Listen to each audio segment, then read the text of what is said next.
Good morning. चलिए फिर class start करते हैं। ठीक है, हम पढ़ रहे हैं रेंज का अपवर्तन और आज हम पढ़ेंगे क्या है, रेंज का फार्मूला, रेंज का सूत्र। जैसे दर्पण सूत्र था वैसे रेंज का सूत्र। ठीक है, देखिए दर्पण सूत्र और रेंज का सूत्र लगभग सेम है, थोड़ा सा अंतर है, बस देख सकते हैं क्या है। तो आज हम पढ़ते हैं रेंज फार्मूला। रेंज फार्मूला क्या है, 1/v minus 1/u equal to 1/f। ठीक है, ये हमारा है रेंज का सूत्र। दर्पण के सूत्र में यहाँ प्लस था और यहाँ यह माइनस है। ठीक है, बाकी सब कुछ सेम है। u आपको पता ही है, u क्या है, u क्या है। अब यहाँ पे जो दूरी नापेंगे वो कहाँ से नापेंगे, प्रकाशिक केंद्र से। ठीक है, u है रेंज से वस्तु की दूरी। क्या है, वस्तु की दूरी। ठीक है, रेंज से वस्तु की दूरी। v क्या है, रेंज से प्रतिबिंब की दूरी। प्रतिबिंब की दूरी। और f क्या है, f है फोकस दूरी। ठीक है, तो आपको तो ये पता ही है कि u को हमें क्या देना है, हम हमेशा आपतित किरण को बाएं से दाएं देना है। मतलब u हमारा, u क्या रहेगा, नॉर्मली नेगेटिव ऋणात्मक रहेगा, u नेगेटिव रहेगा। f क्या है, f उत्तर रेंज के लिए, उत्तर रेंज के लिए f जो है वो है हमारा पॉजिटिव। ठीक है, उत्तर रेंज के लिए f पॉजिटिव और आउटर रेंज के लिए, आउटर रेंज के लिए f जो हो जाएगा वो नेगेटिव। ठीक है, ऋणात्मक रहेगा। ठीक है, तो याद रहेगा उत्तर रेंज के लिए f पॉजिटिव रहेगा, आउटर रेंज के लिए f नेगेटिव रहेगा। यदि कहीं फोकस दूरी नेगेटिव दी गई है या हम कैलकुलेट करते हैं और फोकस दूरी नेगेटिव आती है, ऋणात्मक आती है, तो उसका मतलब है कि वो आउटर रेंज है। और यदि धनात्मक आता है तो वो उत्तर रेंज है। ठीक है, सेम वैसे ही है। देखिए ये जो रेंज का फार्मूला है वो क्या, केवल पतले रेंजों के लिए है। ठीक है, ये रेंज किसके लिए है, ये पतले रेंजों के लिए है। ठीक है,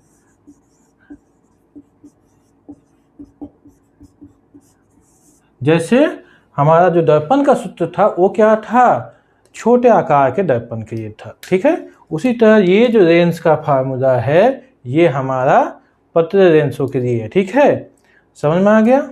चलिए नेक्स्ट टॉपिक क्या है, चिन्ह परिपाटी। चिन्ह परिपाटी जैसे उसमें था सेम इसमें भी है। ठीक है,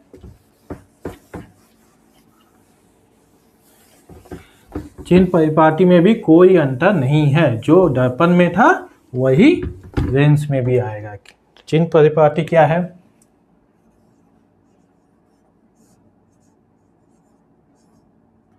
चिन्ह परिपाटी, साइन कन्वेंशन, साइन कन्वेंशन। ठीक है, साइन कन्वेंशन क्या है कि यहाँ पे हमारा रेंज है। ठीक है, और ये मुख्य अक्ष है। ठीक है, और ये हमारा क्या है, ये मुख्य अक्ष है, मुख्य अक्ष, और ये प्रकाशिक केंद्र। ठीक है, प्रकाशिक केंद्र। ठीक, तो यहाँ से ये जो है, ठीक है, तो इधर जाएंगे तो क्या हो जाएगा, पॉजिटिव, और इधर जाएंगे तो नेगेटिव, और मुख्य अक्ष के ऊपर जब जाएंगे तो पॉजिटिव और नीचे जाएंगे तो नेगेटिव। ठीक है, तो प्रकाशिक केंद्र के यदि दाएं की ओर जाते हैं तो हमारा क्या हो जाएगा, ये पॉजिटिव। ठीक है, और बाएं आते हैं नेगेटिव। मुख्य अक्ष के ऊपर पॉजिटिव और मुख्य अक्ष के नीचे नेगेटिव है।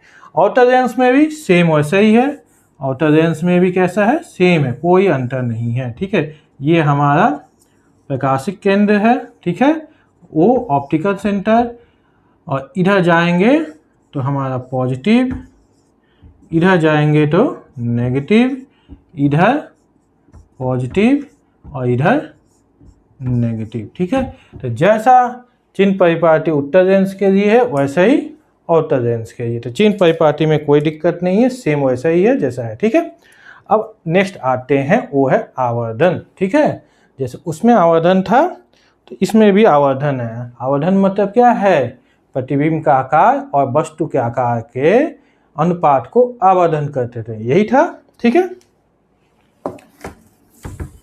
चलिए अब पढ़ते हैं आवर्धन।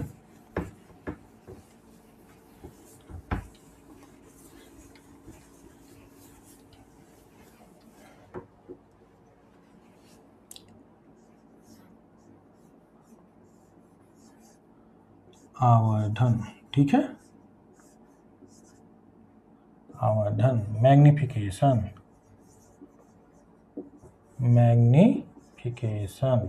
ठीक है, तो ये क्या होता है, m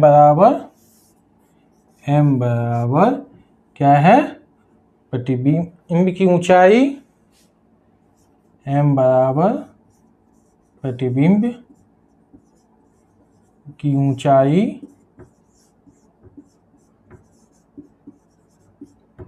बटा वस्तु की ऊंचाई। ठीक है, वस्तु की ऊंचाई। ठीक, इसमें कोई दिक्कत नहीं है।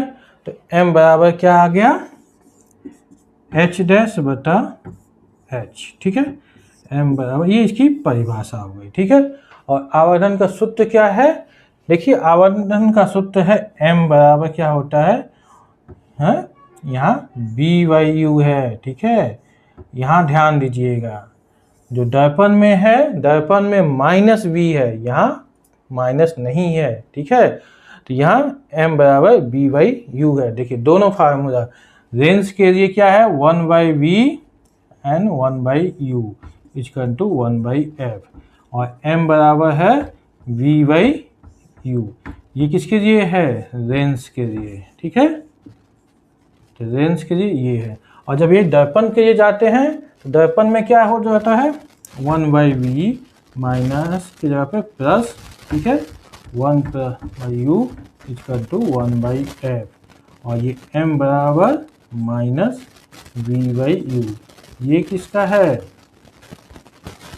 ये दर्पण का है। ठीक है, समझ में आ गया, कौन सा दर्पण के लिए, कौन सा रेंज के लिए। ठीक है, अब दिक्कत नहीं आएगी ना।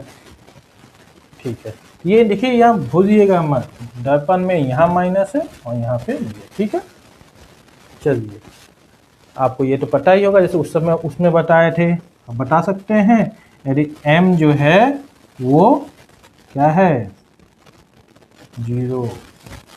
ठीक है, मतलब m यदि धनात्मक है तब क्या होगा, प्रतिबिंब हमारा m धनात्मक है, प्रतिबिंब कैसा बनता है, प्रतिबिंब सीधा बनेगा। ठीक है, सीधा बनेगा मतलब आभासी बनेगा।